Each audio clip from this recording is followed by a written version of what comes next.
Hi friends, welcome back to my YouTube channel study lover RB.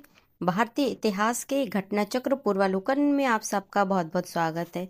Last class में हम इसका chapter 2 कर रहे थे। चैप्टर 2 है इसका सैंदव सभ्यता एवं संस्कृति।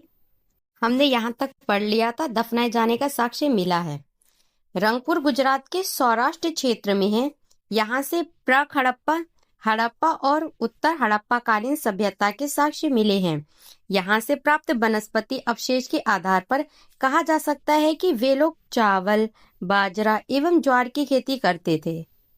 सैंदव सभ्यता के प्रमुख स्थल एवं उनसे संबंधित नदी तो हड़प्पा रावी नदी से संबंधित है, मोहनजोदड़ो सिंधु नदी से, कालीबंगा, घग्गर, लोथल, भोगवा नदी, रोपण, सतलुज नदी, मांडा, चिनाब नदी, दैमाबाद, प्रवरा नदी, आलमगीरपुर, हिंडन नदी, सुतकांगेंडोर, दास्तक या दाशक नदी, भगवानपुरा, सरस्वती नदी। आलमगीरपुर उत्तर प्रदेश के मेरठ जिले में हिंडन नदी है, इसके किनारे पर स्थित है। यहाँ से खुदाई में मृदभांड एवं इनके मन के मिले हैं। कुछ बर्तनों पर त्रिभुज, मोर और गिलहरी आदि की चित्रकारियां मिलती हैं।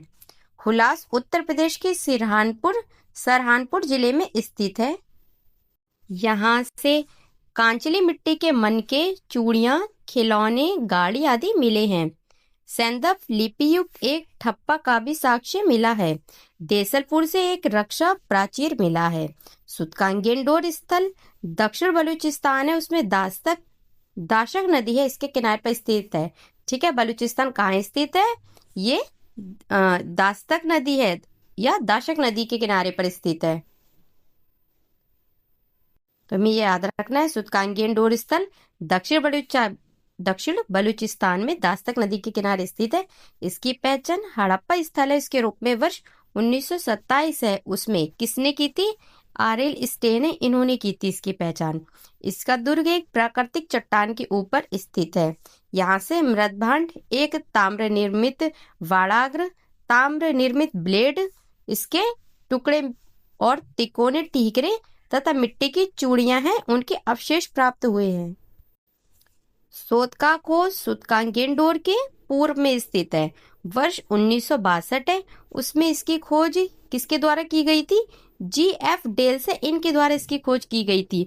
यहाँ से 2 टीले मिले हैं जिसके आकार सुतकांगेंडोर जैसे ही हैं। बलूचिस्तान के दक्षिण तटवर्ती पट्टी पर स्थित बालाकोट है। ये एक बंदरगाह के रूप में कार्य करता था। यहाँ से हड़प्पा पूर्व एवं हड़प्पा कालीन अवशेष हैं, वो यहाँ से प्राप्त हुए हैं। इसकी नगर योजना सुनियोजित थी। भवनों के निर्माण में कच्ची ईंटों का, जबकि जो नाली है उनके निर्माण में पक्की ईंटों का प्रयोग किया जाता था। ठीक है, जो भवन है उनके लिए कच्ची ईंट और नालियों के निर्माण के लिए पक्की ईंट। यहाँ का सबसे समृद्ध उद्योग कौन सा है? वो सीप उद्योग था और यहाँ से काफी मात्रा में सीप है, इनसे बनी चूड़ी है, उनके टुकड़े भी मिले हैं। बनावली हरियाणा के फतेहाबाद पूर्व में हिसार है, इसका भाग था, इस जिले में स्थित है। वर्ष 1974-77 में RS बिष्ट है, इनके द्वारा इस स्थल का उत्खनन करवाया गया। यहाँ से संस्कृति के 3 स्तर प्रकाश में आए हैं। कौन कौन से? प्राक सैंदव, विकसित सैंदव एवं उत्तर सैंदव। यहाँ की सड़कें नगर को तारांकित स्टार शेप भागों में विभाजित करती हैं। यहाँ से मोहरे, बटखरे, लाजवर्द तथा कार्नेलियन के मन के हल्की आकृति के खिलौने, तांबे के वाड़ाग्र आदि के साक्ष्य मिले हैं।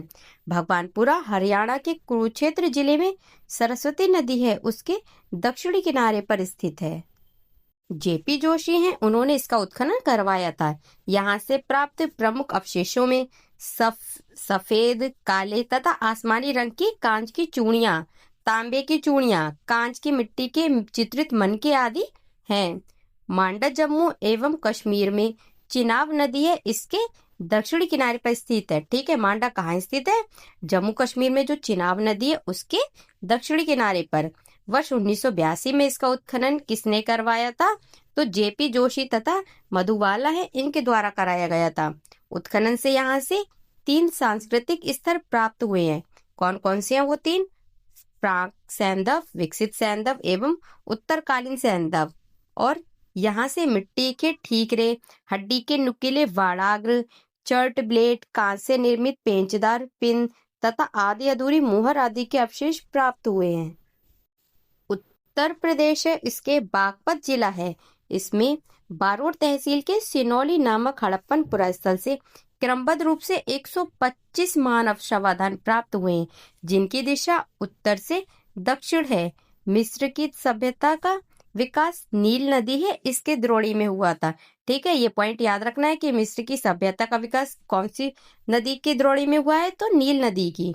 मिस्र को नील नदी का उपहार कहा जाता है क्योंकि इस नदी के अभाव में यह भूभाग कैसा था, रेगिस्तान होता अगर ये नदी नहीं होती। सुमेरिया सभ्यता के लोग प्राचीन विश्व के प्रथम लिपि आविष्कर्ता थे। खुदाई से प्राप्त बहुसंख्यक नारी मूर्तियों से अनुमान लगाया जा सकता है कि सैंधव सभ्यता मात्र सत्तात्मक थी। सैंधव लोग शाकाहारी तथा मांसाहारी दोनों प्रकार के भोजन करते थे। उनके वस्त्र ऊनी और सूती दोनों प्रकार के होते थे। कंठहार, कर्णफूल, कड़ा, भुजबंद, अंगूठी, हंसुली, करधनी आदि आभूषण सब पहने जाते थे। नौसारों से स्त्रियों के मांग में सिंदूर के प्रमाण मिले हैं, जो हिंदू धर्म है उसमें सुहाग का प्रतीक है। सैंधव काल में पासा प्रमुख खेल था। सिंधु घाटी सभ्यता के लोगों के मुख्य खाद्यान्न कौन से हैं? गेहूं और जौ थे। रंगपुर से धान की भूसी तथा लोथल है उससे चावल के अवशेष मिले हैं। ठीक है, क्या क्या मिला है? रंगपुर से धान की भूसी और लोथल से चावल के अवशेष। लोथल से वृत्ताकार चक्की के 2 पार्ट मिले हैं।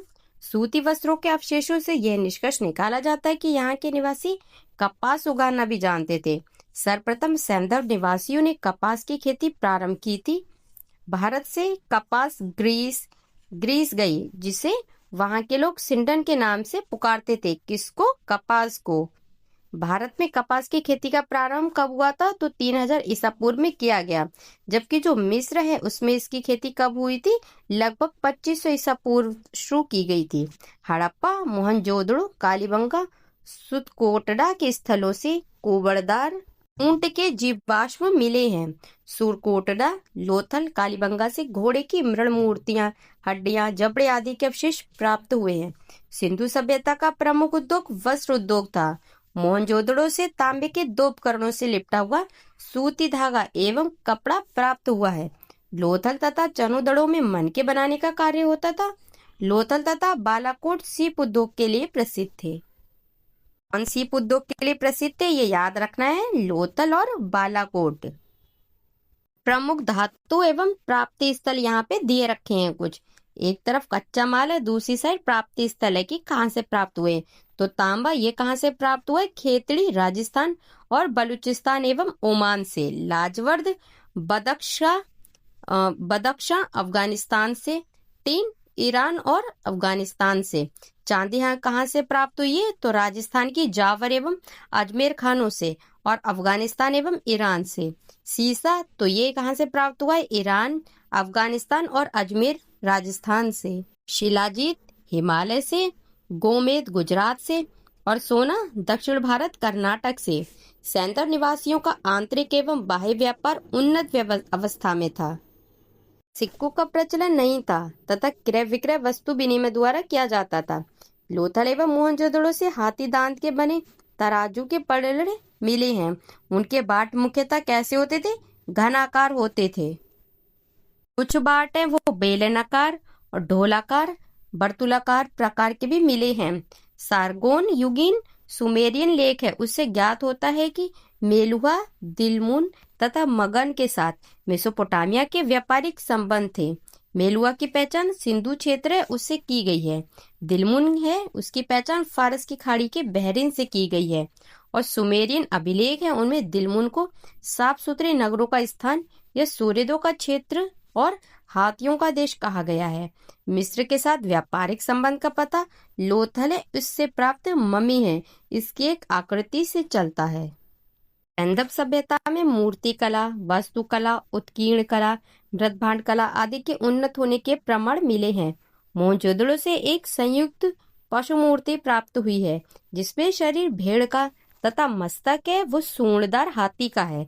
हड़प्पा की पाषाण मूर्तियों में 2 सिर रहित मानव मूर्तियां उल्लेखनीय हैं। धातु मूर्तियां लुप्त मोम या मधु छिच्छट विधि लॉस्ट वैक्स है उससे बनाई जाती थी। मोहनजोदड़ो से प्राप्त नर्तकी की कांस्य मूर्ति अत्यंत प्रसिद्ध है।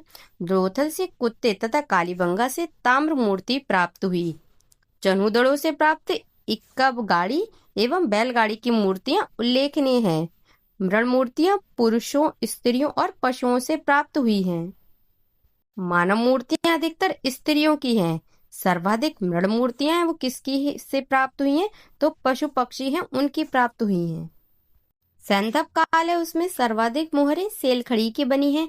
इसके अतिरिक्त कांचिली मिट्टी, चर्ट, गोमेद मिट्टी आदि की बनी मुहरें भी हैं। अधिकांश मुहरें वर्गाकार या चौकोर हैं, किंतु कुछ मुहरें वो कैसी है घनाकार, गोलाकार तथा बेलनाकार भी हैं।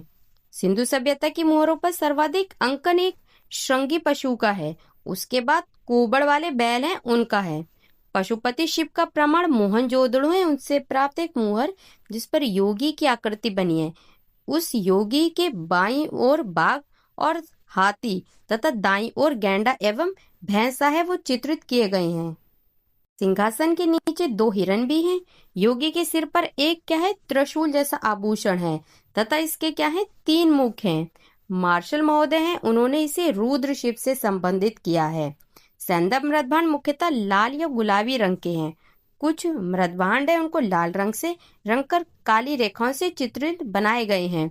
कुछ बर्तनों पर मोर, हिरण, कछुआ, मछली, गाय, बकरा, पीपल, नीम, खजूर, केला आदि का अंकन है। सैंधव मृदभांड में मर्तबान, कटोरे, तश्तरियां एवं थालियां प्रमुख हैं। इस टाइम पर स्त्री पुरुष दोनों ही आभूषण पहनते थे। सोने चांदी के अतिरिक्त हाथी दांत, शंख आदि के आभूषण तैयार किए जाते थे।